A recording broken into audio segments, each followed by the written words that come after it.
want to begin this Yizkor sermon by first acknowledging the people who are with us for services today, but not in the room. Some of you live far away and have just happened upon this service while searching the internet. We welcome you. And some of you live far away but have ties to Holy Blossom, either from long ago or more recently. You are always welcome here.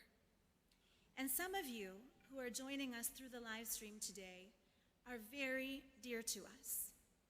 You may live nearby. You are longtime and loyal congregants who have shaped this congregation over the course of decades. We know you well. And even though we don't get to see you like we used to in the before times, I know you join us for services often. Some of you are with us weekly for Shabbat.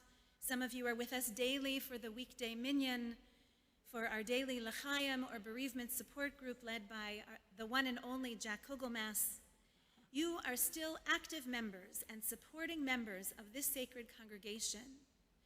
Thanks to the many supporters who have enabled us to invest in live stream technology, thanks to our tech professionals, we are continually keeping connected so that you can feel close to Holy Blossom Temple, your forever congregation.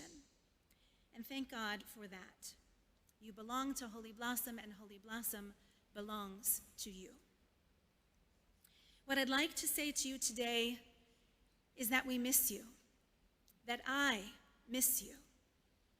We are diminished by not being able to see your faces or hear your voices on Shabbat and Yom Tov. Elders play an essential role in any community, especially in a sacred community. You are the ones who can speak with wisdom and give insight rooted in Holy Blossom Temple values and culture. You teach us our history and you recall stories of the people who shaped this extraordinary congregation over the years. You remind us where we come from, and you help give direction to where we ought to go next. So however you can make your voices heard from your homes, let us hear from you. And if there is any way that we can make it more comfortable for you to be in the room where it happens, please let us know. We can arrange for rides. You can come a little late. You can leave a little early. You can wear your comfortable shoes. Just come when you can. And for those of you who have made the effort to return to this sanctuary, to take sanctuary in these walls which are lined with the little lights of those we have loved and lost, I say to you, Yasher Koach, it means direct strength.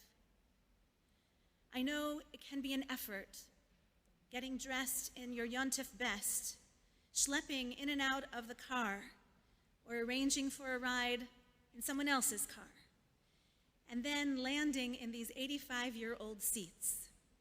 It isn't easy. I know. What you gain by being here in person, in the room where it happens, is direct strength. Koach, that is yashar. We are physically and spiritually strengthened by your presence, and so thank you for just being here. Truly, since the pandemic, we will never take that for granted. And now a poem by Yehuda Amichai, an excerpt from a greater work entitled God's Change, Prayers Remain Forever. Meditations from the Seder night. What is different, we asked. Ma nishtana halayla hazeh? What makes this night different from all other nights? Most of us grew up and don't ask anymore, while some continue to ask questions throughout their lives, like when they ask, "How are you?" or "What time is it?" and move on without really hearing the answer. What is different every night, like an alarm clock whose tick-tock calms us and puts us to sleep? What has changed? Everything will change. Change is God. Meditations for Seder night, the Torah spoke of 4 children one who is wise, one who is wicked, one who is simple, and one who does not know how to ask. But it doesn't tell us about the one who is good or the one who loves. This is the question that has no answer, and if there were an answer, I would not want to know it. I, who passed by all the children in different combinations, I lived my life. The moon shone on me, though I had no need for it, and the sun went its way, and the Passover holidays passed by without answer. What has changed? Change is God, and death is God's prophet. Change is God, and death is God's prophet. They say the only constant is change, and we say God is constant. At the burning bush, when God instructs Moses to go to Pharaoh and lead the people to freedom, Moses demands to know God's name. God answers, Eheyeh asher eheyeh, sometimes translated, I am what I am. Sometimes I will be what I will be. And sometimes I will become what I will become.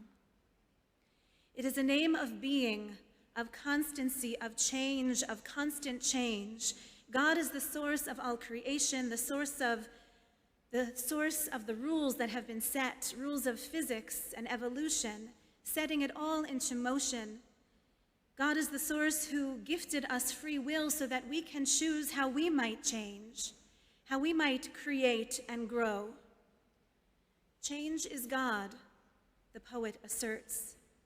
Our capacity to change isn't only a God-given gift, it is God. It is the spark of the living and mysterious God within each and every one of us. And death is God's prophet, the poet asserts. Our biblical prophets, Isaiah and Amos, Yirmiyahu and Yechezkel, Zechariah and Micha, they were the mouthpieces for God. To prophesy was not to see into the future, but to speak for God for the sake of the present, to comment and critique on the current moment for the sake of correcting, for the sake of a better future. So how is death God's prophet? God has called upon death to address the living. Just as God called upon Moses, the prophet, to lead the people out from the narrow places of the life-constricting Egypt, so does death, the prophet, call us to embrace life-affirming opportunities which are rightfully ours to claim. And just as God called upon Miriam the prophetess to lead the people in song and dance on freedom's side of the sea, so does death, the prophet, instruct us to sing and to dance with all our might, to sing and dance our way through this lifetime every chance we get. We have come today for Yizkor.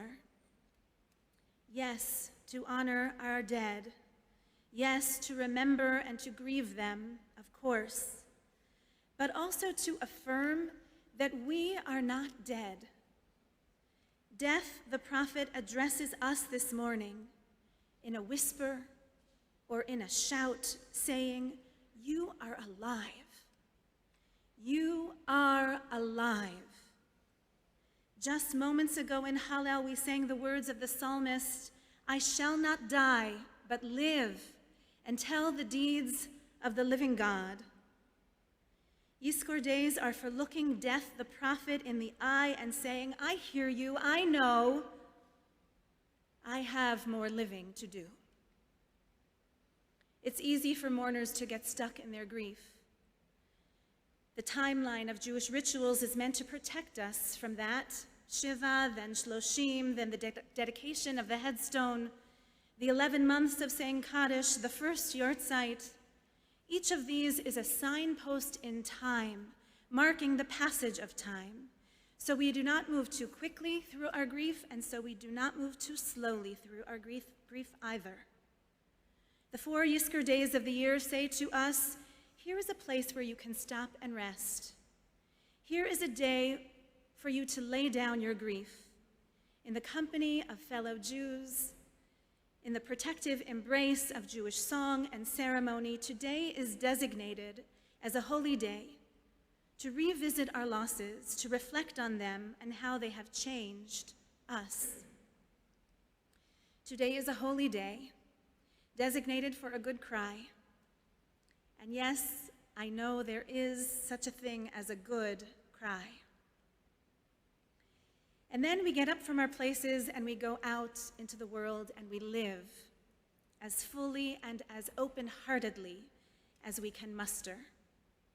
This is what we call good grief, healthy grief.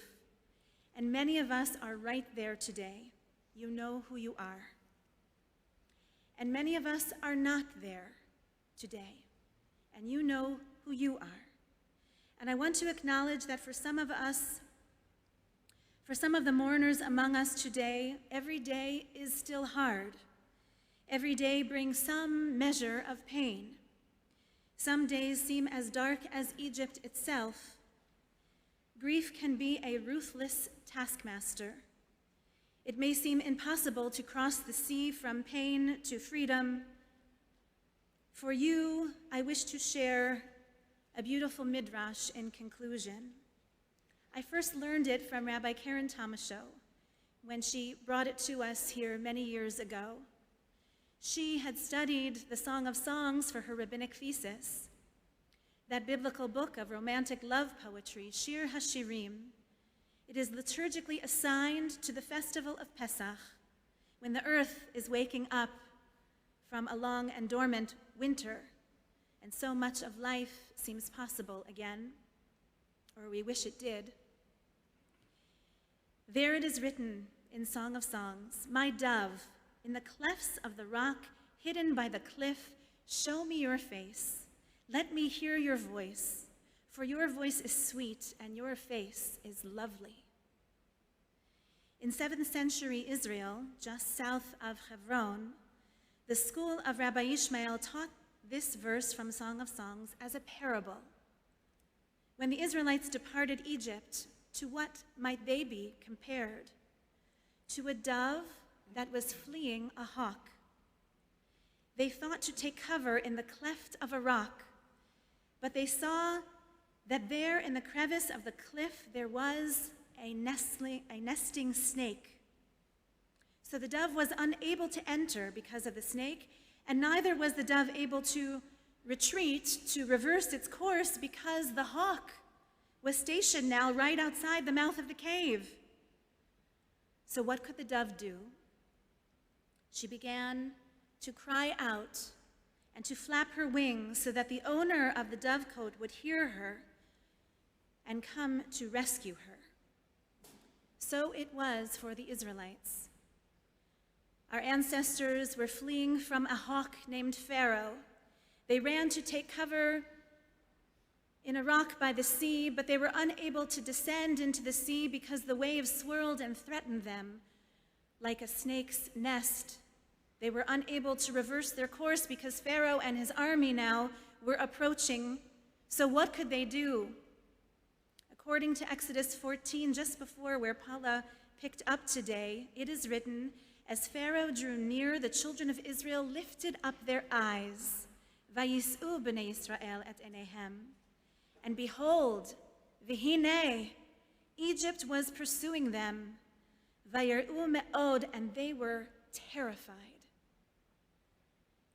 And the children of Israel cried out, Vayitz'aku b'nei Yisrael el Adonai. They cried out to God, and God heard their cry, and God came to their rescue."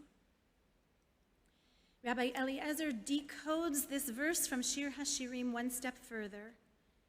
God's voice is the voice of a lover calling out to his beloved, "My dove, in the cleft of the rock, you in the hiding place of the cliff, show me your face, let me hear your voice." When the Israelites were caught between a rock and a hard place, when they could not advance and they couldn't turn back, when the raging sea was before them and Pharaoh's chariot rushing at them from behind, they lifted their faces Godward. And they sang a song, and the sea parted. So may it be for us who grieve today.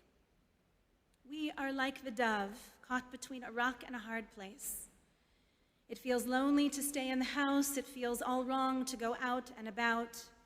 Some days it seems we cannot advance our lives, not one step without our dear ones. And we know all too well that there is no going back either, for death cannot be undone.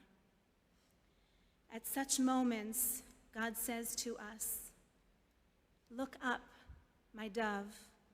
Lift your face to me. Let me see your face. Let me hear your voice. Let me hear your song. For your voice is lovely, and your face is beautiful." So may it be for each of us who mourns. Lift up your face, lift up your song, and watch how with God's blessing, the seas can part before you. Page 340 and 310 in the large print edition.